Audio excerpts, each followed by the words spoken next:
Bonjour à tous.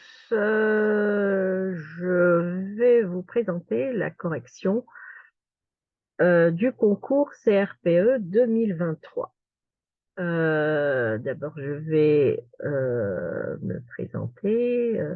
Je suis enseignante CRPE à Mission CRPE et donc je vous propose ma correction. Alors, voici le partage d'écran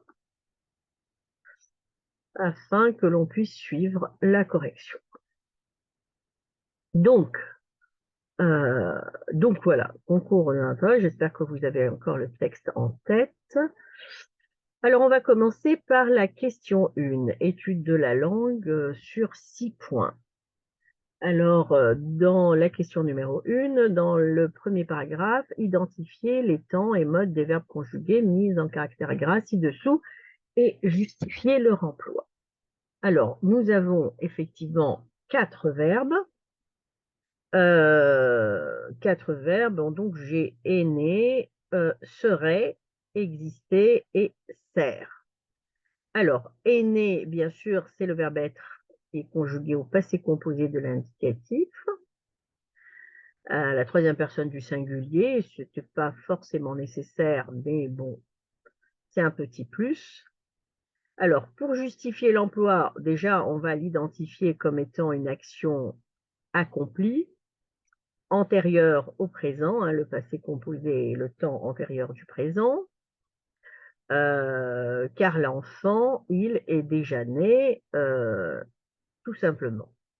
Mais on aurait pu effectivement rajouter que c'est le présent de l'auteur, ou du narrateur du moins, euh, qui, euh, qui raconte un événement passé. Nous sommes ici dans l'incipit du roman, hein, et bien entendu, l'action se passe avant ce présent de narration. Serait, peu habituel d'avoir juste serait, c'est l'auxiliaire, ici ça n'est pas un verbe, auxiliaire être au conditionnel, et forme avec le participe passé, déplacé, un conditionnel passé de l'indicatif. Alors bien sûr, il faut bien préciser que le conditionnel est un temps et non un mode. Le conditionnel ici, il a une valeur modale qui exprime l'atténuation. Alors, on peut également le justifier par le fait simplement que, comme je vous le disais, nous étions dans le présent du narrateur, de l'écriture. Il aurait pu dire abîmé et déplacé, inachevé également. Tant ces catégories évoquent, vous voyez bien que nous avons un présent, évoque un objet hors d'usage, bon pour la casse, inadapté, suppose, là encore nous avons un présent, donc c'est le présent du narrateur. Donc il atténue avec un conditionnel qui permet bien entendu de ne pas trancher sur, par exemple, un, un simplement un présent déplacé. Le troisième verbe, c'est exister. C'est le verbe exister à l'imparfait de l'indicatif, conjugué également à la troisième personne du singulier. Ici, l'action est non bornée et a une valeur descriptive, c'est-à-dire qu'il évoque un événement antérieur et qui n'est pas borné, non achevé. Enfin, on ne dit plus non achevé, mais on dit non borné. Sert, verbe servir au présent de l'indicatif, conjugué à la troisième personne du singulier. Il s'agit d'un présent de vérité générale. La main comme la jambe ont une utilité définie. Voilà ce que l'on pouvait dire dans cette partie. Dans la question numéro 2, il s'agissait de délimiter les propositions qui forment cette partie de phrase complexe et de préciser la manière dont elles sont reliées. Alors, nous avons 3 verbes conjugués, avait bâti, on pouvait et devenait. Donc, nous avons 3 propositions Nous n'avons pas de participe passé avec un sujet propre, nous n'avons pas d'infinitif avec un sujet propre, donc nous n'avons ni de participial ni d'infinitif. Donc, en ce qui concerne celle qu'on a, on avait bâti ces 2 maisons, puis l'avant, le four à pain, la bûcherie et le moulin, de part et d'autre d'une rivière, est une première proposition. Elle est reliée à la suivante et l'on pouvait entendre les soupirs de soulagement dans les voitures par une conjonction de coordination. Donc c'est ça le point qui relie, c'est cette conjonction qui relie la première proposition et la seconde. Donc elles sont toutes les deux indépendantes, même si bien sûr on ne nous le demandait pas. On ne nous demandait pas la nature des propositions. Néanmoins, la complexité vient du fait que la deuxième proposition et la troisième proposition sont reliées par une conjonction de subordination. C'est-à-dire que la proposition précédente, c'est-à-dire la seconde, qui était indépendante vis-à-vis de la précédente, devient une proposition principale par rapport à la suivante. Étant donné qu'on a une conjonction de subordination, cela suppose que la précédente devient principale de la suivante qui lui est subordonnée. Donc la troisième proposition subordonnée circonstancielle, ça aussi c'est la seule manière de nommer les propositions que de dire leur nature, grâce au subordonnant lors, qui est une conjonction de subordination. Voilà ce que l'on pouvait dire. Donc il n'y a pas de fonction, pas de nature non plus d'ailleurs. Mais bon, difficile de rédiger sans donner la nature. Dans la question numéro 3, la phrase suivante, préciser la nature, la fonction et le référent des pronoms en caractères gras. Là, bien sûr, nous avons nature, fonction et référent. Donc, on a 3 choses à mettre en place. Si l'on relit la phrase, il se tenait néanmoins au bord des autres vies, pas complètement intégré à elle, mais y prenant part. Donc, i, ici, qui est mis en gras, est un pronom adverbial dont le référent est autre vie. Quand on a un pronom, son référent est un nom ou un groupe nominal, repris par le pronom personnel elle. Donc, i prend la fonction de son référent, COI, puisqu'il le remplace, prenant part, alors je reconstitue la phrase, prenant part aux autres vies. Voilà. Et c'est un complément d'objet indirect. Dont est un pronom relatif qui a pour référence son antécédent, la porte médiévale. Nous avons derrière elle en enfilade se tenait l'autre maison où était né l'enfant, nanti de la porte médiévale, dont la mère avait ouvert les 2 battants afin d'accueillir les amis et la famille. C'est une question courante dans les concours de donner la fonction, enfin oui, la fonction, la nature et la fonction d'un relatif indépendamment de la proposition relative, qui peut, elle, avoir une autre fonction. Donc le pronom a pour référent la porte médiévale, ça on a des références. Sa fonction est complément du nom battant ou du groupe nominal les 2 battants. Et pour reconstituer la phrase, nous avons les battants de la porte médiévale. Voilà, pas assez commun, pris dans le programme, rien de bien compliqué. Question numéro 4, réécrivez ce passage en mettant les sujets au pluriel, au masculin pluriel. Alors les sujets, c'est il, un bébé, et bien sûr le pronom relatif qui le reprend qui. Donc, il fallait donner il sentait bon la fleur d'oranger, il fallait modifier il au pluriel, sentait en AIENT, bon la fleur d'oranger n'était pas à toucher, il semblait attentif et tranquille. Bien sûr, il au pluriel semblait en AIENT, attentif et tranquille, les 2 adjectifs, bien sûr, prennent la marque du pluriel. Ils avaient les joues rondes et pâles, les cheveux bruns, de grands yeux noirs. Pareil, il au pluriel, avait en AIENT et le reste tel quel. Des bébés de la région qui lui appartenaient, bien sûr, des bébés. On modifie non seulement le déterminant des, puisqu'il était déjà indéfini, on en reprend un au pluriel également indéfini. Bébé, bien sûr, prend la marque du pluriel.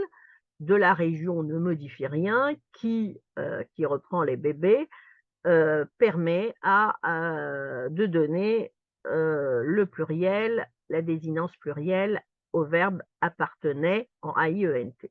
Bien sûr, lui n'étant déjà pas sujet, donc il n'était pas impacté et bien sûr, il renvoie plutôt à la mère, donc qui débute ce paragraphe.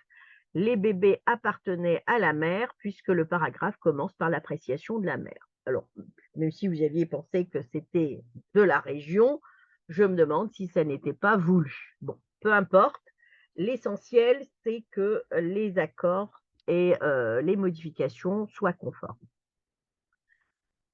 Dans la question numéro 5, il avait fallu rouler sur des routes minuscules et sinueuses.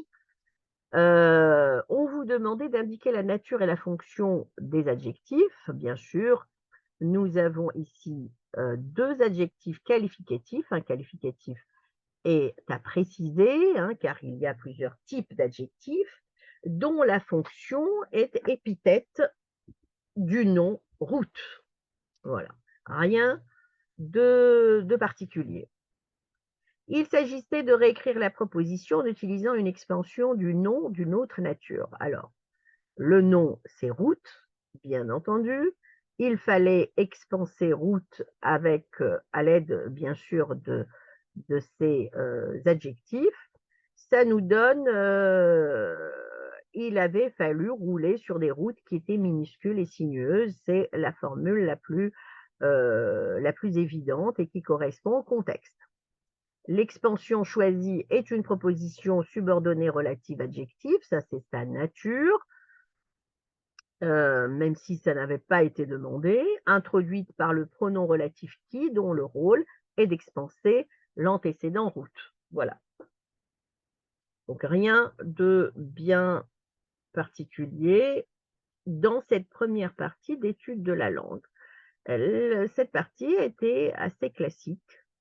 Voilà, bien sûr, il peut y avoir, moult imperfections, mais dans l'essentiel, c'était à la portée, à votre portée, d'autant plus que ce sont des choses qui ont été, traitées en long, en large et en travers. Dans la deuxième partie, lexique, compréhension lexicale, qui valait 4 points, il fallait analyser dans le premier exercice la formation et le sens des adjectifs inadaptés et inachevés. Alors, bien entendu, inadapté est formé par dérivation propre à partir de la base adaptée, auquel est ajouté le préfixe in, morphème dérivationnel qui signifie le contraire ou l'antonyme, autrement dit, qui n'est pas adapté, qui n'est pas conforme à la norme. À noter le morphème grammatical qui confirme sa nature grammaticale d'adjectif et qui signifie qu'il a le caractère de. J'ai ajouté un petit nota bene, même si je pense qu'il n'est pas vraiment nécessaire, mais bon, il est probable que l'on exige de vous de distinguer la formation suivante in, ad plus apt. Il s'agirait ici d'isoler le préfixe latin ad qui signifie avec ou vers, ce qui est étonnant. Voilà. Vous n'êtes pas censé traiter de latin, même si dans la formation des mots, vous avez des suffixes, des préfixes et quelquefois des radicaux grecs notamment.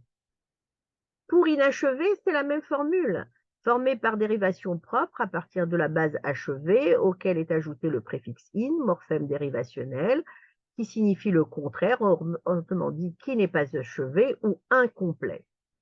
À noter, le morphème grammatical est, pareil que pour inadapté, qui confirme sa nature grammaticale d'adjectif et qui signifie qu'il a le caractère de. Voilà. Des propositions, des formations plutôt simples. Le petit b, dans le premier paragraphe, comment ces adjectifs caractérisent-ils le discours porté sur l'enfant? Alors, bien sûr, c'est un discours assez particulier, notamment, la délicatesse de l'auteur de vouloir, faire un choix et de justifier ce choix. L'auteur se montre dubitatif dans la qualification qu'elle cherche à donner, de l'enfant. Un premier adjectif abîmé est exclu, sans doute que ce mot renvoie à un objet qui serait dégradé, tout comme inachevé. Or, l'enfant n'est pas une chose, ni un objet d'ailleurs. En revanche, l'adjectif inadapté semble renvoyer à une réalité, celle de la norme à laquelle cet enfant n'appartiendrait pas de prime abord. Toutefois, ce terme permet d'insérer l'enfant dans un ensemble homogène qu'est le village, bien au-delà de la famille dont il est issu. Alors, on cite bien sûr le texte parce que dans la partie lexicale, vous devez citer le texte, pas complètement intégré à elle, mais y prenant part malgré tout. Donc on sent qu'effectivement, la définition, ou le choix de de de cet adjectif permet effectivement, à l'auteur de s'expliquer sur son choix. Alors on dirait que cette insertion n'est pas une intégration, car l'intégration supposerait une totale assimilation au groupe, ce qui n'est pas le cas, car il vit au bord des autres vies. L'auteur spécifie bien que par la métaphore de l'ombre, empruntée à l'expression une ombre au tableau, que l'enfant reste un objet de malaise dans le groupe, ou du moins qu'il n'a pas d'existence réelle. C'est une existence lâche, elle n'est pas aussi nette, c'est une ombre, ouais, n'a pas aussi nette que les autres. Dans le deuxième paragraphe, dans la deuxième question, on vous demandait de commenter l'emploi du lexique de la mère. Là, bien sûr, hem, c'était assez clairement exprimé. La naissance de l'enfant est accueillie comme à l'accoutumée par des visites des proches, les visites des proches et la fête qui célèbre le nouveau-né. L'auteur donne une description de l'arrivée des convives. Après avoir décrit les mouvements habituels en pareille circonstance, l'auteur choisit le thème de la mère pour décrire l'environnement dans lequel évolue l'enfant. Le voyage éprouvant est rendu par le lexique de la mer en mouvement. Les pas chaloupés, les estomacs retournés renvoient au remous de la mer. Le paysage accidenté figure d'abord toute la difficulté à accéder au village à cause des montagnes qui entourent le hameau. La montagne imposait son roulis. C'est à travers la métaphore filée, complexe, que l'auteur décrit les alentours, des vagues énormes, immobiles, mousseuses, d'une écume verte. Ce sont toutes les composantes de l'atmosphère d'une mer déchaînée, c'était un grondement d'océan. Les convives doivent alors braver les dangers de cet océan de montagne pour atteindre enfin l'île qu'est le hameau. Et là encore, on est, dans, bien sûr, le tourment, pour parvenir, à l'enfant. Voilà ce que l'on pouvait dire, bien sûr, toujours à citer le texte. La troisième partie, notée sur 10, qui donne un réel équilibre, au concours, Heu, faisait l'énoncé suivant: «À la lumière du texte de Clara Dupont-Monod, de votre culture et de vos réflexions personnelles, vous vous interrogerez sur les relations que les êtres humains entretiennent avec la norme». Alors, sachant que vous avez 1 heure et demie pour, faire cette partie, voire, moins quelquefois, hein, parce qu'il faut, bien sûr, répondre aux questions précédentes, avec la précision, exigée. Il faut, bien sûr, intégrer parfaitement le texte, ce que vous avez sans doute fait, notamment à partir de la partie lexicale. La partie lexicale vous a véritablement intégré dans le thème.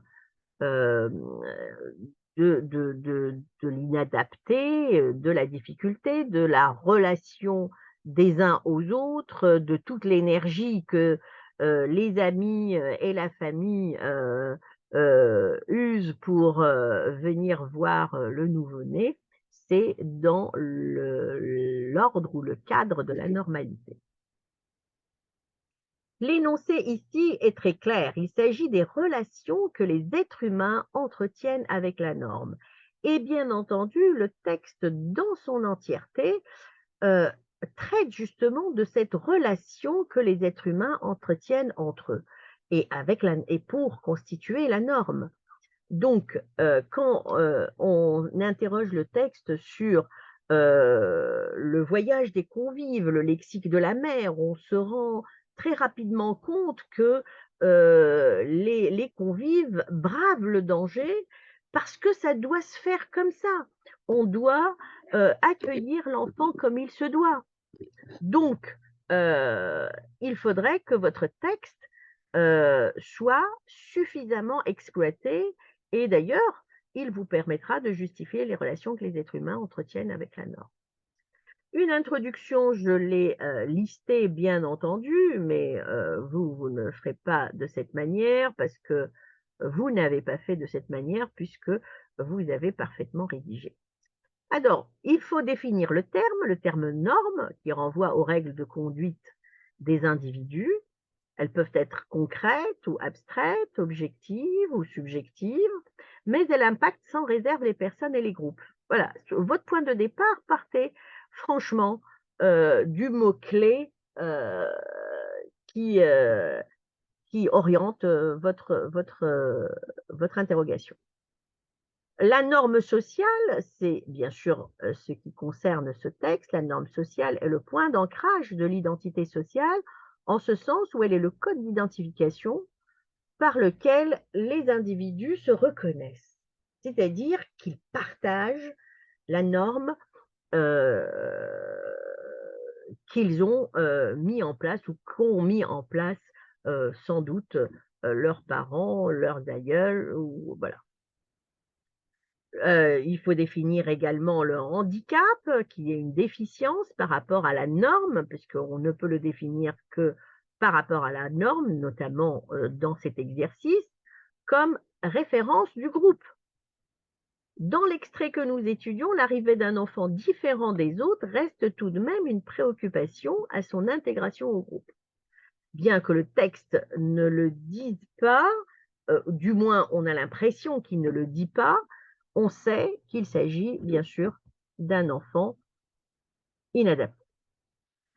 La problématique que l'on peut poser, il vaut mieux qu'elle soit, suffisamment large pour que vous puissiez inclure, heu, nombre, d'idées. Il y en avait beaucoup, bien entendu. On peut alors se poser la question de savoir si l'intégration est un défi à la norme. Simplement de dire si le fait d'intégrer quelqu'un de différent, est-ce un défi à la norme? Nous verrons d'abord que la norme sert à identifier le groupe, hein, le texte permet de le stipuler de manière extrêmement claire. Ensuite, nous mettrons en évidence la difficulté de l'intégration dans le groupe au regard de la norme. D'une certaine manière, l'intégration est, pour faire simple, le fait d'insérer un individu dans un groupe et de le compter parmi ceux qui l'accueillent. En somme, il fait partie intégrante du groupe. Alors bien sûr, j'ai donné des titres, mais vous ne les avez pas donnés.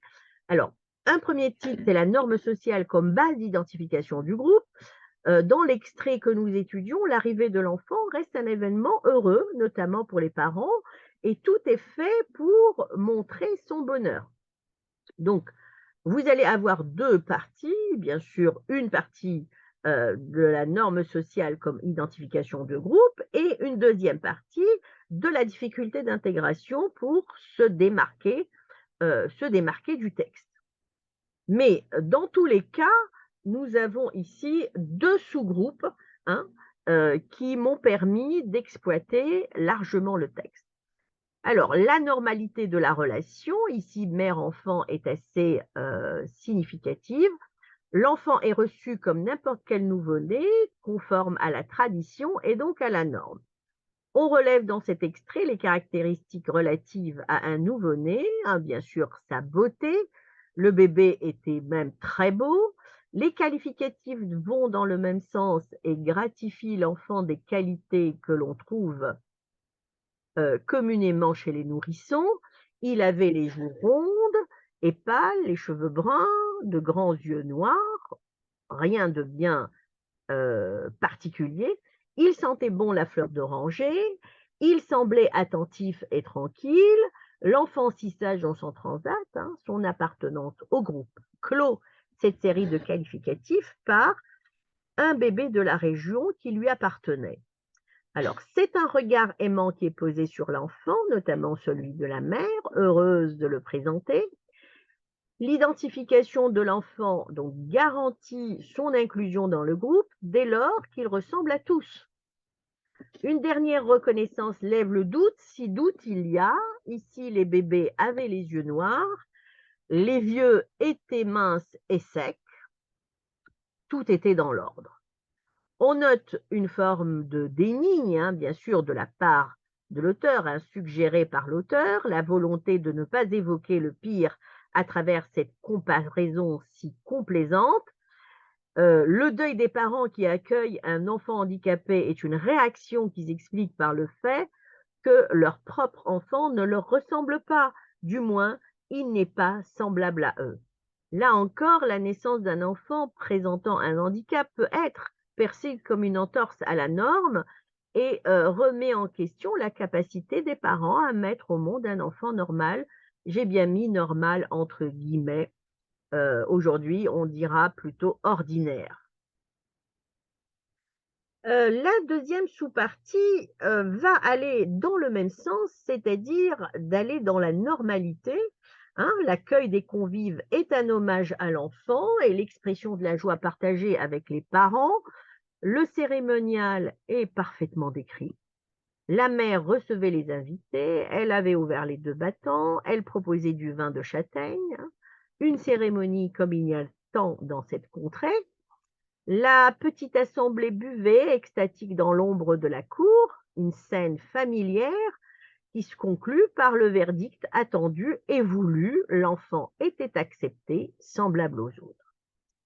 D'une certaine manière, la norme rassure les individus car elle leur fournit un référent à partir duquel ils peuvent se positionner. On retrouve ici les principes de la comparaison sociale. Les individus cherchent à confirmer leur point de vue par rapport à celui des autres dans le but de se rassurer, notamment d'avoir fait le bon choix, par exemple, en somme, d'être dans la norme. Donc tout va bien dans le meilleur des mondes. D'ailleurs, on aurait pu reciter une autre fois la fameuse intervention de tout était dans l'ordre.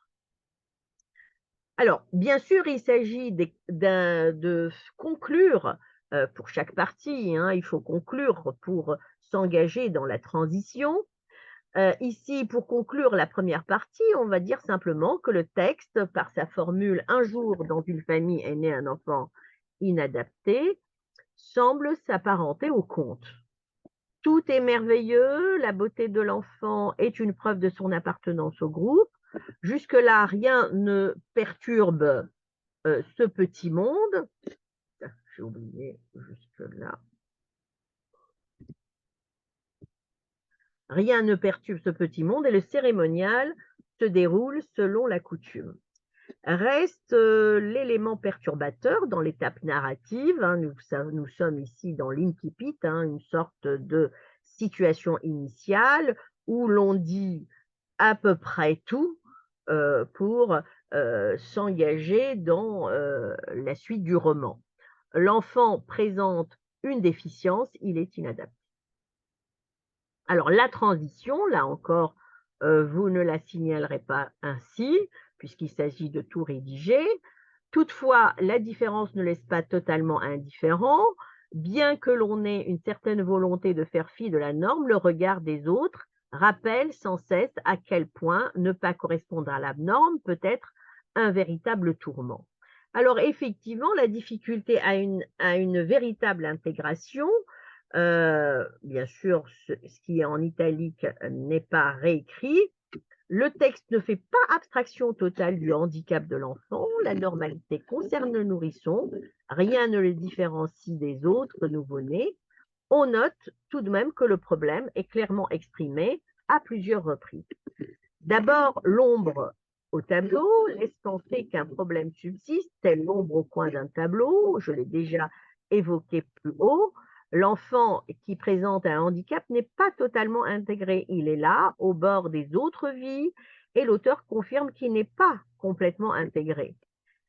Si dans son extrait, dans notre extrait, le handicap n'est pas perceptible, au départ, la famille ne discerna pas le problème, vous voyez, le passé simple justifie à lui seul une rupture. Il apparaît au fur et à mesure du développement de l'enfant. Dans le roman, alors là, je donne une référence autre d'un roman assez exceptionnel, l'enfant euh, qui peut argumenter, bien sûr, notre partie. L'enfant de tous les silences de Kim Edwards. L'enfant trisomique est abandonné à l'infirmière afin qu'elle soit placée dans un établissement adapté. En sa qualité de médecin, le père voit bien les caractéristiques de la trisomie au premier regard et avec cela toutes les conséquences qui en découlent. Dans ce roman, effectivement, le père, le protagoniste, fait une analepse pour revenir à l'époque où il était étudiant en médecine interne et que son professeur lui présente un enfant trisomique et lui demande de commenter l'apparence de l'enfant, bien sûr, euh, dans le déroulé du cours.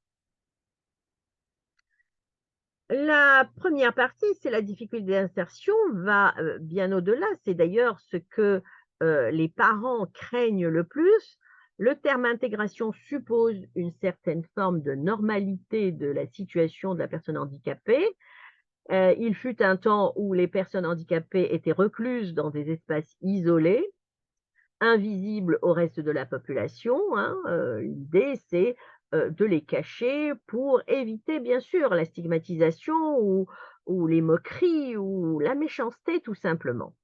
Dans la mémoire collective, le handicap est une malédiction souvent présentée par un personnage laid, repoussant, voire inquiétant. La littérature en a fait, bien sûr, un archétype de la méchanceté, comme peut l'être, par exemple, une sorcière laide, repoussante, et cetera, comme celle qui se trouve dans Hans et Gretel. Bien sûr, elle est particulièrement laide.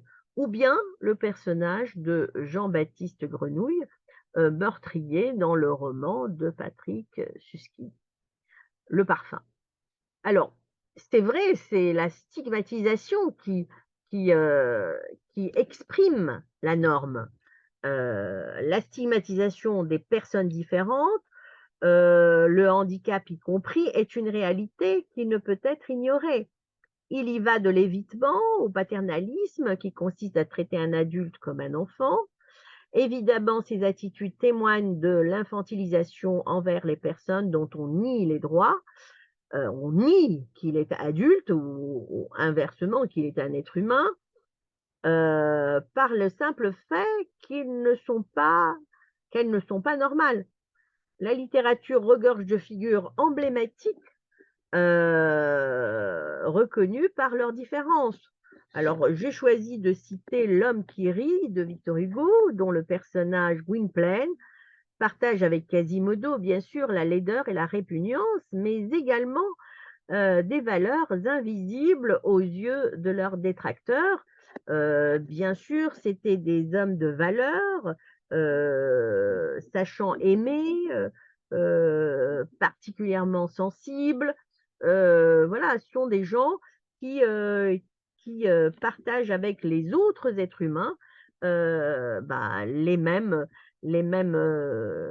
sentiments, les mêmes sensibilités. et la stigmatisation, peut, les renvoyer à au caractère anormal. La deuxième sous-partie, heu, c'est de revenir à une réaction, contre la norme. C'est une société inclusive. Nous sommes aujourd'hui dans une société inclusive, du moins, les, pays occidentaux sont dans une société inclusive, simplement parce que, les autres pays, notamment les pays d'Afrique, peuvent avoir toutes les réactions possibles, et des réactions qui s'opposent, comme, par exemple, l'accueil d'un enfant, albinos ou voilà, a été, pendant des années, le lieu de crimes extrêmement violents, ou inversement, un enfant différent peut porter, disons une particularité, un plus, qui fait honneur à sa famille, bien que ce soit quelquefois un véritable handicap. Donc, vous voyez, l'appréciation de la norme, peut aller dans ce sens. Donc, progressivement, les personnes handicapées ont été introduites dans la sphère publique et ont pu faire entendre leur voix, hein. Vous avez la loi du 30 juin 1975 qui a été portée par Simone Veil, et elle a ouvert la voie aux droits des personnes handicapées. Bien sûr, depuis 1975, on n'a pas énormément avancé, en fonction le texte se suffisait à lui-même, mais la sphère publique ne réagit pas, réagit toujours, très lentement, et bien entendu, l'esprit humain, a du mal à voir autrement, que sa propre personne. Alors l'esprit humain voit le monde à travers sa propre personne et celle-ci est réajustée par rapport à la norme. Alors, je vous ai donné, plusieurs petits points, mais parce que c'était pas possible d'aller au-delà des 1 heure et demie, voire 1 heure, hein, quelquefois. Dans la vie quotidienne, le handicap n'a pas sa place. Il a fallu attendre des années avant d'aménager, par exemple, les espaces publics pour accueillir les personnes en situation de handicap, comme les rampes, les passages aménagés des transports en commun et les lieux publics. En somme, la ville n'est faite que pour des personnes ordinaires et n'est pas pensée pour celles qui ne le sont pas. Alors bien sûr, vous pouvez argumenter si le temps vous le permet. Alors il y a 2 autres petits points, c'est le monde du travail et le monde de l'éducation. Alors, pour répondre à cette société inclusive, il a fallu normaliser, si vous voulez, les personnes en situation de handicap, c'est-à-dire les insérer dans la vie et leur donner, des qualifications qui leur permettent d'exprimer leurs droits. Alors le monde du travail a été une chose assez intéressante puisque, ce sont les droits fondamentaux qui inscrivent les personnes handicapées dans la gestion de leurs droits et de la normalisation de leur situation. Alors c'est par le travail que la normalisation se construit. Je vous renvoie aux lois d'insertion des personnes handicapées, ce qui est quand même assez long. Alors, CRPE oblige, bien entendu, mais même si elle l'obligeait pas, c'était un point à traiter. L'inclusion scolaire et bien entendu, une réaction, également à la norme. Alors, je vous ai cité ici, le projet qui a été porté par Najat Vallaud-Belkacem. Mais ce qui a été important, c'est la qu'elle a prononcé, et ce qui a, noté, l'intérêt de ce projet.